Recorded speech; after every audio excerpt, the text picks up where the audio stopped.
I've had to reset my camera like 3 times, so I know this is going to be like the longest fucking video ever.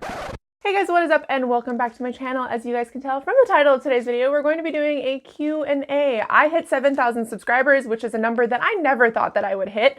Honestly, I didn't even think I'd hit 100. So I did want to answer a few questions from you guys because it has been a long time since I've done one of these. And also when you're gaining new subscribers, I feel like they don't really know you. Like a lot of the new people don't really know anything about you other than from like your vlogs and stuff. Some of you guys have been here from the beginning and that means a lot to me. So I did want to sit down and just give you guys answers to some of these questions that people have because I feel like it's a really easy way to get information on the person that you are watching, and they're fun for me and they're easy. Like, I'm not gonna lie, they're easy, and I'm just like not in a bad mood, but I'm not in the best like mental health space recently, and I thought this would be a really easy thing to do and sit down and talk to you guys about. So first question we have is, what would be your ideal living situation? And she did say MASH style, but I'm just gonna go with my ideal living situation. If I could live anywhere, I would be single, probably, or in a like seeing somebody but not necessarily like committed relationship, living in a penthouse apartment in New York. That is like my ideal thing. Like, I want to be a YouTuber or an editor, and I want to just have like a cat, like my cat, probably, preferably. She'd probably want me to keep her, but just like one cat, and it just be like I can go out when I want to go out, and I can do things when I want to do them, and I don't really need to consider like somebody else in that way. And I want to be very self-sufficient. That's like the one thing I think for me right now that really appeals to me, is just being self-sufficient and making decisions for myself and only for myself. And definitely like living in New York is hands down the one thing that I like really want to do. Like, I want to live there so bad. And I know people are like, YouTubers either move to LA or New York, but I've wanted to live in New York pretty much my entire life. Like, if you ask my mom, she'd be like, yeah, she'd want to live in New York. Like, it has always been that way, and it will probably always be that way. The next question I have here is, if you go somewhere specific to eat one thing, pasta in Italy, bagels in New York, sushi in Japan, what and where? I don't know if I could think of one specific thing that I'd be like, yeah, that's what I really want to eat, but I do want to go to Germany and experience their food. I think that for me, I grew up in a half Italian, half German family. My Oma is actually the one who raised me. Growing up, my parents were divorced, and I spent a lot of time with her. I remember one time I had to go home to my birth mom's house, and I ended up running away to my grandma's house. I made it to like the next door neighbor, but I was just trying to go see my Oma. Like, I didn't want to be at home. And for her, like, raising me, like, I got a lot of the, well, bits and pieces of the cuisine and bits and pieces of like what it was like for her growing up in Germany. Like, she grew up in Germany during World War II, and it's like I didn't really get to experience any of that. And the Italian side of my family is very Italian. Like, I'm talking like 8-hour-long dinners, like you got to go stay at grandma's house for the weekend, and like you come back gaining like 10 pounds, and you know, very family oriented. And I didn't really get that with the German side of my family. So I think that if I could have one kind of food or go one place specifically, it would be Germany. I would love to experience that, and I never got to experience that growing up. The next one is, will you marry me? I am actually not sure that I'm ever going to get married again. I don't, just as a little backstory, I didn't ever want to get married. It was never something that I particularly wanted to do. I never wanted children. I never wanted to get married. I feel like saying like you love somebody and being with somebody is enough for me. Like, I don't, like, especially now, getting married doesn't necessarily add any more stability or structure, and it, for me, just really stresses me out. And I feel like saying you're going to be with somebody for forever and meaning it without needing to get that ring and that paper, that means more to me, I think, than actually getting married. And people are different. People feel like they love somebody so much they have to take that next step. And yes, it can be beneficial financially, and it can be beneficial when it comes to like taxes and stuff, but my ex-husband and I had separate bank accounts. We didn't combine that kind of thing like we did when we first got married, but you know, later on we did separate our bank, like our finances and stuff. We filed taxes separately. So for me, and that was something that I was very adamant about. He was not adamant. He was okay with having a joint bank account. He was okay with filing taxes together, but I always wanted to do it on my own. And it's not, I mean, it's probably because I have trust issues, like, let's be real, but it's also because I don't feel the need to do something like that. And for me, if I'm not benefiting it from marriage financially, then I don't need to get married. And if benefiting financially is not something that's important to me, then why even do it? So I don't think that I'll ever actually get married again. If I get married again, it's going to be like that person is going to be incredibly special to me. And like, I don't, like, I had my maiden name and now I have my married name. I'm not going to change my married name. I'm going to keep my last name because it is my name now. But I don't think that I'm ever going to take somebody's last name again. And I don't think that I'm ever going to give up those parts of me, because you are essentially becoming one entity when you get married. And I like loving each other together, and I like loving each other separately, and I like being my own person. And I hope that whoever I find in the future really values that as well. Like, that is something that I think is become a very important thing to me, is being whole and being together, but also being whole on your own and adding something to a relationship as opposed to seeking something from a relationship. That's a very long answer just to say that I'm never going to get married again. Oh, Kev, how are you? I am okay. I was going to say good, but that's a lie. I am okay. There's a vlog coming. I don't know if it's going to be up before or after this, where I rearranged my room. I'm working on a project. I'm kind of stressed out about work. I need to hire some new people, and it's like the school year is coming and we don't have enough staff. And I'm just taking it day by day, just day by day, which really, honestly, is all you can do. Next question from Kev is, second favorite Stephen King book. My second favorite Stephen King book is Bag of Bones. I really like that book. So Different Seasons is my favorite. Bag of Bones is my second favorite. Bag of Bones follows an author who is struggling to write after the death of his wife. So he goes to this cabin, his and his wife's cabin, I believe, to just get away, to refresh his mind, to gain some space and some clarity. And there's like a backstory on the cabin, and there's some crazy things that happen in the town. There's a little bit of a love story. There's children involved. I really like that book. It has a lot in it. The next one is a tattoo you wish to get soon. There's going to be a tattoo diary. My Patreons actually voted on this. There's going to be like a tattoo diary video where I got this from Allie. I'll list Allie's channel down below. She just today actually put up a video about roasting her life decisions, basically, like about the tattoos that she got and why she got them and like her regrets on them. And I wanted to do that. I thought it was such a good idea. But the next tattoo that I actually want to get is I want to start blacking out my arms. I have 2 tattoos on both my arms that basically I want to bring all the way down to my wrists. And what they do is they black out your arm like with shading, and then you kind of let it fade, and then you can go over it with darker colors like darker blues and whites and blacks, and it kind of makes it look like it's a really, really cool effect. And that is something that I've always been into. My mom took for years and years and years try to talk me out of getting just a full black sleeve. So I don't really want a full black sleeve, but I do want a black sleeve with designs on top of it. That's the next tattoo that I want, but that's going to be like a 40-hour tattoo, multiple sessions, and probably thousands of dollars. So I'm going to wait on that one. If you're put in one of Stephen King's books, which one do you think you will survive at the end? Oh no, probably none of them. Oh no.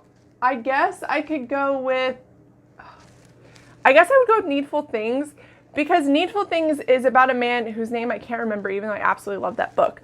That's probably my third favorite Stephen King book. But he comes to this town and he basically gives people things that they really desire in exchange for them doing a favor for him. And I'm smart enough that I don't think that I would do that. If somebody is like, hey, I'll give you this if you go kill somebody, or you go do this horrible thing to somebody, or even in the book you play like very minor tricks on other people, I wouldn't do that. So I think that's the book that I would probably survive. Boston asks, how often do you make your bed? I make my bed every single day.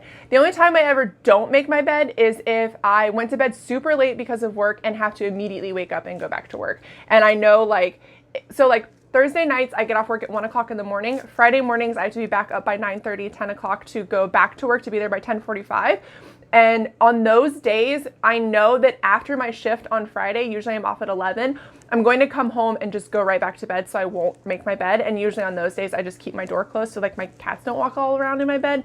But usually I always 100% make my bed. What's your weirdest self-care technique? My weirdest self-care technique. I think that this is, I don't know, it's a hard question. Weirdest self-care technique. I would say painting my nails. That's something that I'm always like, okay, I need to present myself in a way. Like for me, like looking at my nails are really, when they're not painted or they look like shit, it bugs me. So when I'm feeling really stressed out, just taking time to like take off old fingernail polish and like buff my nails and clean up my cuticles and paint them, like that really helps.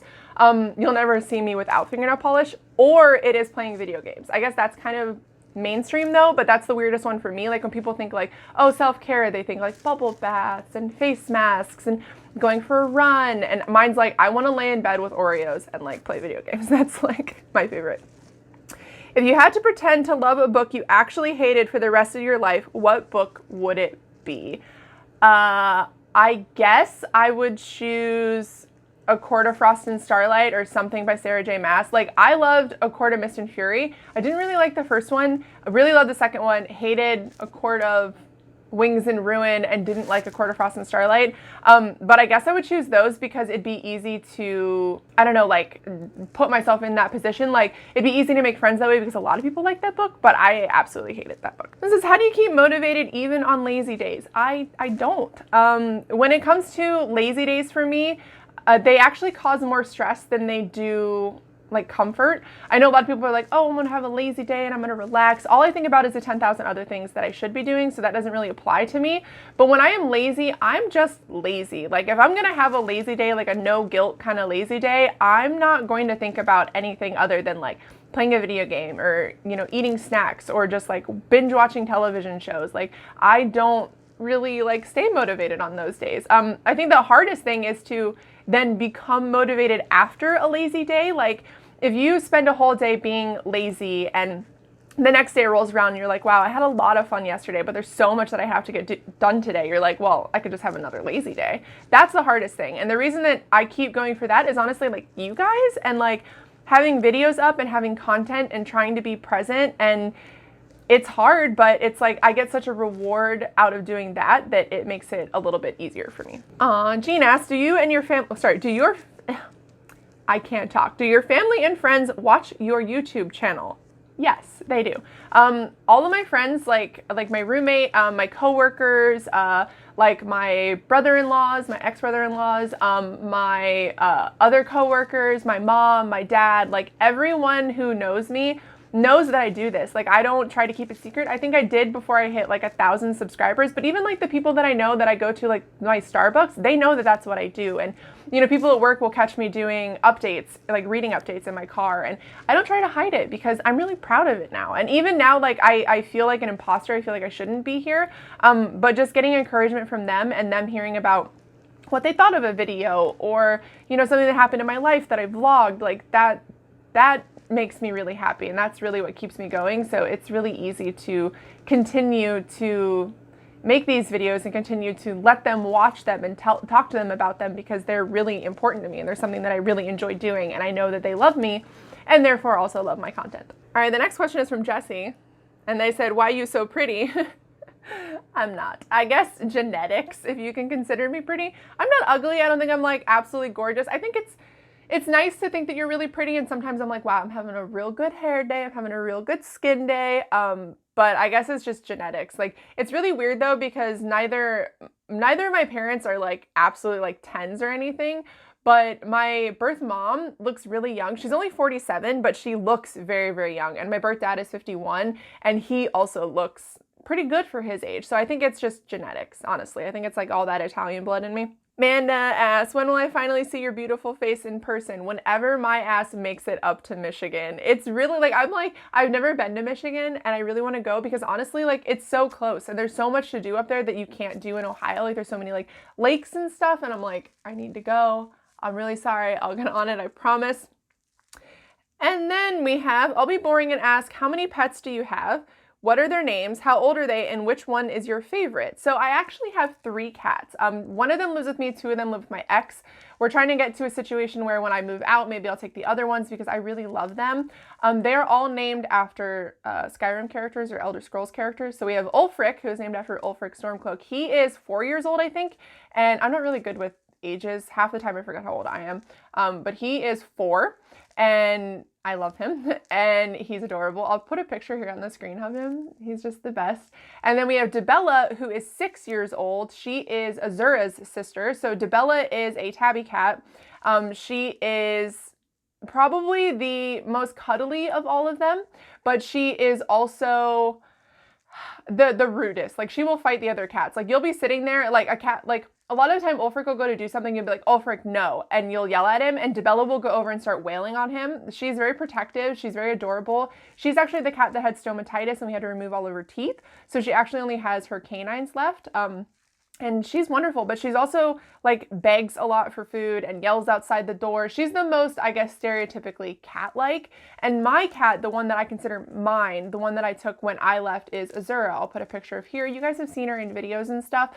Her and Debella are both named after Daedric gods technically from Skyrim or Elder Scrolls in general. But Azura is my best friend. Like, she is just the cutest thing. Like, she loves on you, and it's like she has a personality, and it's as if, like, when you look at her in her face, it looks like she knows. Like, she understands what you're saying, and she plays fetch, and she's also the cat that will, like, when I lay down at night, if I'm not paying attention to her, she'll, like, claw my face to try to get me to pet her. She likes to drag chicken out of the sink when it's defrosting. She's always underneath your feet when you're walking, but she's just a lover. Like, she just wants to be near you, and I anytime I'm feeling bad, she's like, let me cuddle you, I will help.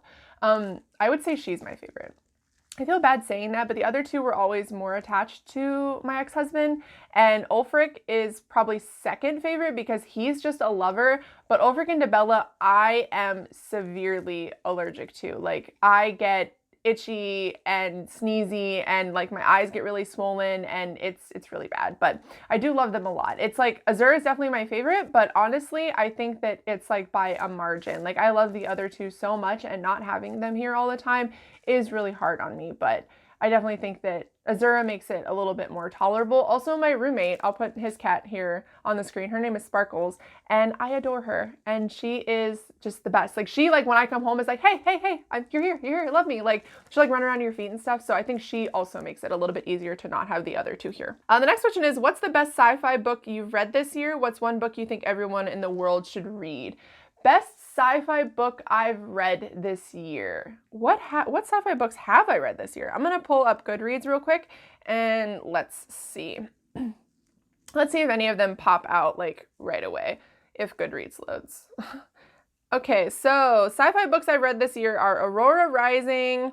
You know, I'm just gonna go with Aurora Rising because I think that's definitely hands down the best sci-fi book I've read this year. It is a YA sci-fi book, but it was fun, and I've been really looking forward to reading just like easy to read books recently, and I think that that one was so easy to read, and I liked the characters, even though if you saw my like little review for it, it did lack a little bit in character development, but the story was interesting, and it wasn't like one of those sci-fi books that you read and it's like a lot of jargon and it's hard to understand as well, so I really like that. And the next question is, one book you think everyone in the world should read? Oh my god, I don't know. That's really hard. I guess I could go with, I don't know. I want to say like a Stephen King book. I just want to say a book that I really love, but I feel like reading tastes are so different for other people. That's like a really, really hard question. I don't know. I guess like Harry Potter. I think everybody should read it just to see if they like it, because we have such a welcoming community. Although J.K. Rowling is kind of hot garbage, I think that having all those people and all the things that we're doing like surrounding the books and like that community, I would say Harry Potter. I feel like just trying to read it, see if you like it, see if you want into the fandom or whatever. But it's really hard to say what book I think everybody should read, because everybody has such a different preference. And if I'm like, wow, you should read this book, it's absolutely wonderful, and then people are like, oh my god, no. I guess if you like fantasy, I would say Kings of the Wild. If you like sci-fi, I would say A Big Ship at the Edge of the Universe. If you like, you know, what are they called? Contemporaries and romances, The Hating Game, anything by Christina Lauren. There's a lot of different, like, it's a hard question to answer for people because there's so many different genres. It's like, hey, what's your favorite book? And it's like, all right, yeah, but what genre of favorite book? Like, are we talking like male or female author? You know, it's a hard question to answer. So the next question is, how do you date identifying as demi? Like, how do you navigate dating as demi? Now I'm gonna go ahead and define demi for you guys. A demisexual is a person who does not experience sexual attraction unless they form a strong emotional connection with someone. It is more commonly seen in, but by no means confined to, romantic relationships. So for me, dating as demi, I guess I didn't even realize that that's what I was until I was much older. My ex-husband and I were friends for a very long time before we started dating, which is why navigating like post-divorce is kind of hard for us. But I will say that for me, it's just how I am.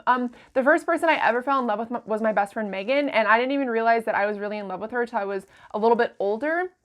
But she was my best friend, and my ex-husband was my best friend. And it's like, I have to be really good friends with someone before I can feel like that. I get crushes on people, but it's weird online because you feel like you have a really intense relationship with people because you can talk to them at a drop of a dime. Like, you get to see them through computer screens and things like that. So I feel like those for me are a little bit confusing. But when it comes to, like, I will be attracted to somebody in the way that, like, I enjoy being around them. And when I notice that I start to feel like that is when I start to be like, just when it comes to like meeting somebody for the first time and seeing them and occasionally interacting with them and then being like, oh, I like this quality about them, or I like this quality about them. And then I'll be like, okay, well, there's a little bit of something there. And that's when I'm like, hey, do you want to hang out? Like, be my friend. And then eventually, hopefully, it turns into something else.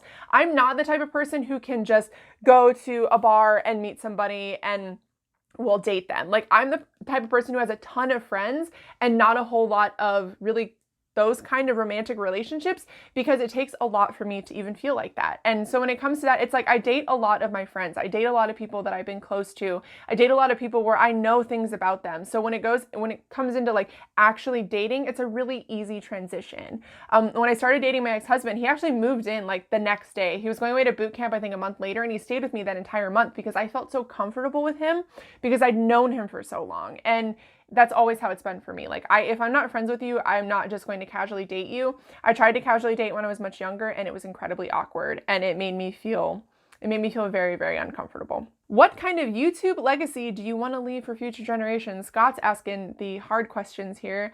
I want to leave the be honest but be kind kind of legacy. I think that it's a really hard line to toe.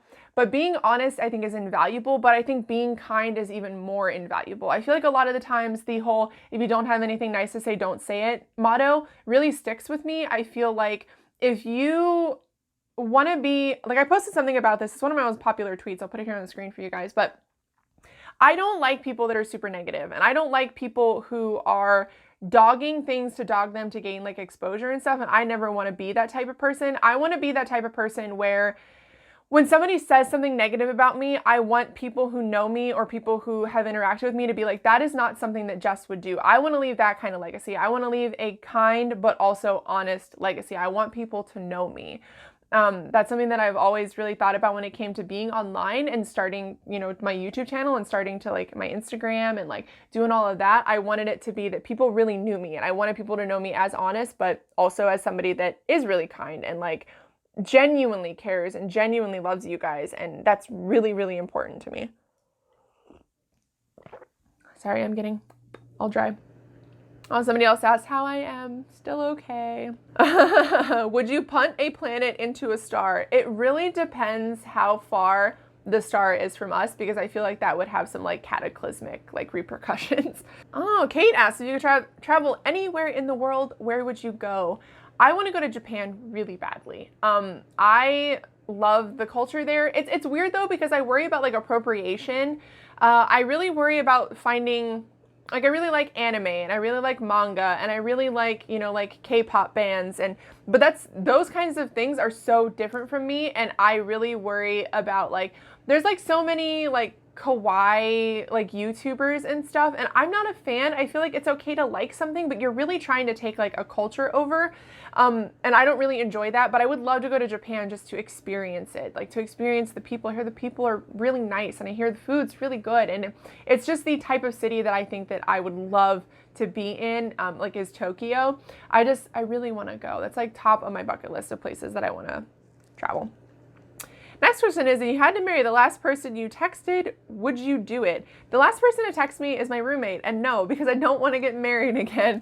I'm also just like not dating. I'm not like doing anything like that. And my roommate and I have a really good relationship, like a really, really good platonic relationship.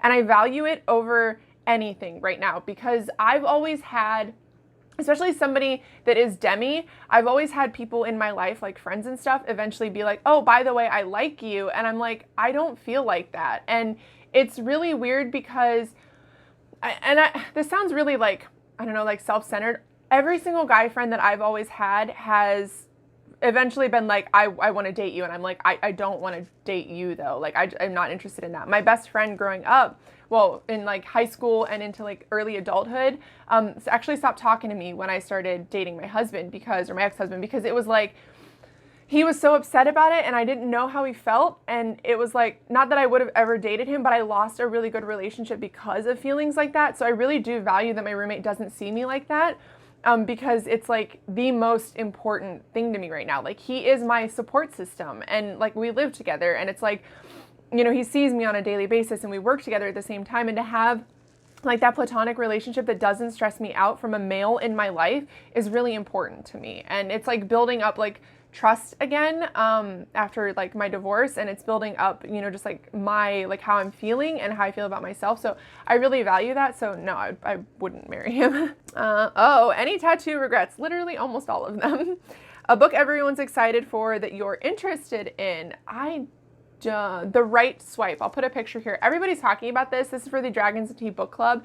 I'm really excited to read it. I have it. It's going to be the book that I start next. And I'm so pumped. Like, I'm so incredibly pumped to read that book. Oh man, William asked me, your one regret. I don't often regret things, but I will say the only thing that I think that I've ever really regretted would be the relationship that I had in high school. I don't want to say too much. It was one of those up and down relationships. It was a really unhealthy relationship. There were things that he did that I was not okay with. There were multiple things that he did to me that I was not okay with. And I'm not saying I was perfect by any means, but I just was not prepared for that kind of relationship, I don't think. And we dated for a very long time, like 6 years. But I just regret everything about that relationship. I regret the group of friends that it brought me. I regret the people that I associated with. I regret that it eventually pushed me to drop out of high school. I regret like later things that happened with us. The ugliest sides of me I saw in that relationship, and the ugliest sides I've ever seen in another person I saw from him when we were dating. And yeah, we had a lot of really good times, and obviously we loved each other a lot, like first loves in high school. We started dating when I was like 15 and he was 17. And it's like, I just wish I could undo like that entire thing. Like, I would undo it in a heartbeat. Like, if a genie showed up and was like, hey, one wish, what would it be? I'd be like, I want to be 15 again, and I want to redo all of this shit, because that whole situation and that whole relationship, like, I think about it on the daily, about how it affected my life. And it's literally like, I regret nothing, like nothing that's ever happened to me, nothing that has ever, you know, like any abuse, anything that's ever happened to me in my life. But boy, do I regret ever dating him. Like, it's like the big, like, I talk about it to anyone who asks. Like, I literally wish I could go back and undo every single thing that ever happened. Pretty much in high school. I'd have to say, yeah, definitely in high school. Will asks, how can an independent author convince a reviewer to pick up their work? You have to have a relationship with them. I feel like, or at least for me, this is different, because I know a lot of people who will review independent authors' stuff, but honestly, I read so much and I have so many books that I want to get around to that I don't pick up books like that. I don't want to pick up books like that. It's not something that interests me. What really sucks is when people who you have a working relationship are also independent authors, and then they like kind of build up a friendship with you, and then you're like, yeah, I don't want to read that, then they get mad. Not everything that an author is publishing is going to be in the genre that somebody wants to read. That's just the way of it. Like, there are beta readers, there are friends that can read your stuff. You know, I don't do things like that. It's like, it stresses me out and it feels like work. And the reason why I don't do it is because it stresses me out and because it feels like work. It makes me not like the book. And I don't feel like I'm going to give you an accurate review on the book or give you my accurate thoughts, because I don't enjoy reading things like that, unfortunately. Next question is, thoughts on sheep? Look, I love sheep. Sheep are adorable. They do bite though, and I'm not really a fan of that. Oh, do you like your bread raw or toasted? I like toast. You know, really, honestly, I like bread in all forms, let's be real. I just like gluten. I'm a gluten hound. Oh, how do you maintain friendships when your mental health is shitty? I honestly don't. That is something that I wish I could get better at. I am the worst at staying in touch. I think that I have a really good core group of friends that I think also struggle from the same thing. So they know, like, if I go MIA, that is why. Recently, I had a friend who I was getting pretty close to, and then they got really frustrated with the fact that I really struggled to respond. They live not too far from me, but they live in a different state. So it was like I couldn't see them and I couldn't really hang out with them. But really, honestly, even people that I know in my day-to-day life, I don't really ever get to hang out with them either. I am a very solitary person, and because of that, they actually just like stopped talking to me.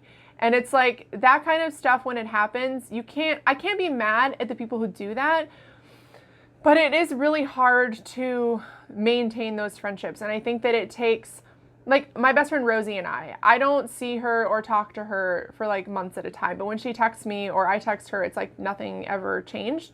And those are the friendships that I really value, because I feel like those are the friendships that are easiest for me. And it's okay if you meet somebody and you really start to enjoy their company and they decide that the type of friend that you are is not one that's conducive to the type of friend that they require. That's okay. A relationship is a relationship, whether it be, I feel like we put a lot more stock into maintaining friendship sometimes than there needs to be. People will come and go out of your life. I've had plenty of friends that are no longer friends of mine, and I just accepted that that is sort of my life. So if somebody comes into my life and, you know, they teach me something or I get to spend time with them, I'm thankful for that. So if they do leave, then it's just unfortunately what happens. Oh, someone asked, what's changed in your life for the better and worse since your divorce? My divorce is not finalized, but I will say, like, for me, what has changed since I've moved out is I have learned to enjoy my own company, and that is something that is really valuable to me and something that I didn't realize was really valuable to me. It's hard when you're with someone, whether it be dating, living with them, married, whatever, realizing what your own company means, because there's always somebody there. And yes, I live with a roommate, but we are very separate. You know what I mean? Like separate lives completely. And for me, it's like, I'm okay going to bed by myself, and I'm okay waking up by myself most days, not all the time. I'm okay with, if something happens, like leaning on other people for help and, you know, just like filling my time with things that really make me happy. I will say the things that are, I would say the hardest is when you are married, you have like a built-in, or even like when you're with somebody, you have like a built-in support system. So like, your successes, you get to talk to them about it. Your failures, you get to candidly speak to someone about it. So when you are with somebody, if something has happened or you're feeling some type of way or you failed in some way, they know and love you regardless. So you can go to them and be like, this is what happened and this is how I'm feeling. And they get to reassure you that it's not as bad as you think it is. And you believe them because they know you. You know what I mean? Like they know you inside and out.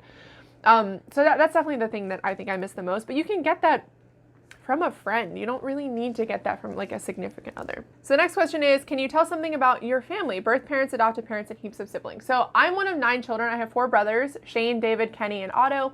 And I have 4 sisters, Sarah, Caitlin, Valerie, and Sheridan. And I am 3rd from the top. There's Valerie, Sarah, me, Shane, David, Caitlin, Sheridan, Kenny, and Otto. That's all of us in order. Now, a lot of these are half siblings. Some of these are stepbrothers. So Shane and David are my stepbrothers. Valerie, Sarah, Caitlin, Sheridan, Otto, and Kenny are all half siblings. My dad has been married 3 times. He has children by 4 different women. And my mom has been married 3 times, and she has 3 sets of kids. Caitlin and Sheridan are the twins, and Sarah passed away. I hate my family, to be completely honest. I'm not close with any of them. I'm not close with any of my siblings. I'm not close with either of my birth parents. I will say they taught me a lot growing up, but I will also say it was only from negative experiences. I did not learn any life lessons or anything to live by from them that wasn't brought on in a positive way. It was like something negative happened and I learned that's not something that I ever want to deal with again. Not really close to them. I was more close with both my grandparents growing up. I don't know my grandfather on my dad's side. I only know my Oma, and I love her dearly. And I know my grandma and grandpa on my mom's side, and I love her as well. Now, in my videos, when you hear me say my mom and my dad, I am usually referencing my aunt and uncle. Their names are Sam and Sheila, and I love them. So my aunt, or my mom, as I call her mama a lot, is actually my birth dad's sister. And I went to live with them when I was 11, and every single good thing that ever happened to me after that point, like all of the lessons that I learned were from good things. Like I was in therapy, I was They put me in a school that I really wanted to go to that really, really fit for me. They've always been really understanding and caring, and they are who I consider family. So the rest of my family, I don't really care about. I don't talk to them. I don't associate with them. They're not terrible people, but they live in a way that I don't want to live. And I choose my family. So I choose my friends, and I choose, you know, my aunt and uncle and things like that. And that is the family that I built. But I am from a giant, giant family. I'm just not a big fan of that giant family. Why so beautiful? Tell me your skincare routine. Forget to wash your face for 2 days and then wash your face vigorously for like 3 days straight. Apply lots of moisturizer and facial oils and don't ever touch it. Don't touch your face. Like when you have dirty hands or you like if your hands aren't freshly clean, don't touch your face and don't pick at it. And one day I'll learn to do that because that's not at all what I do. What's somewhere you'd love to live or favorite place you've already lived? My favorite place I've ever lived would be Monterey, California. I fucking loved it. And I lived in a lot of places. So I lived in North Carolina, I lived in California, I lived in Alaska, I grew up in Alaska, and obviously I lived in Ohio. If I could live anywhere again, it would hands down have to be Monterey. Monterey is beautiful. I lived a mile from the beach. It was sunny all the time. People were super nice. I was in the best shape of my life. It was just a really positive experience for me. And I absolutely love that. And I would definitely go back there. How's your back? If you guys follow the vlog, I really hurt my back and it's doing a lot better finally. Last 2 questions. Why you gotta live so far away? I want to have reading parties with you. That tends to be the most common thing that I get from people. I also wish I lived closer to people. I mean, I have Morgan in town with me, and she's another YouTuber. I'll list her channel down below, and I absolutely love seeing her. She also has anxiety like I do, so it's like she understands if I'm like not really feeling up to it or like I have to cancel plans, she gets it, and I adore her for that. But I wish I had a lot more people near me. It's really tough. Like not a whole lot of people live in Ohio that like do this kind of thing because people in Ohio tend to be like backwoods and not really read. Next question is favorite book of the year so far. What would my favorite book of the year so far be? I guess I could say, this is hard. I would say Sorcery of Thorns is up there. I actually really, really loved that book. It's not the most in-depth book, but it was fun and easy to read, and I really liked that. Or Josh and Hazel's Guide to Not Dating, The Hating Game, Aurora Rising. Those are really tough to answer, but I don't know. I guess I would say those. That's a tough question. Maybe Sorcery of Thorns. Honestly, Sorcery of Thorns is taking like the top spot because it just ended up being so much better than I thought it was going to be. All right, guys, so that is it. Those are the questions that you guys had for me. I'm sure I probably missed some. It has been a really stressful month already in August. I've been reading a lot, but it's been really stressful. So I did want to sit down and film something a little bit easier to film. So I hope you guys enjoyed this. If you have any questions that I missed, leave them in the down bar because I'm going to be answering questions today after I post this. So I will be there to talk to you guys about it. But I love you guys so much. Thank you for submitting questions. If you did, like I said, if you want to leave some down below, there will be some. If you like this video, please give it a thumbs up and think about subscribing. And I will see you in my next video. Bye.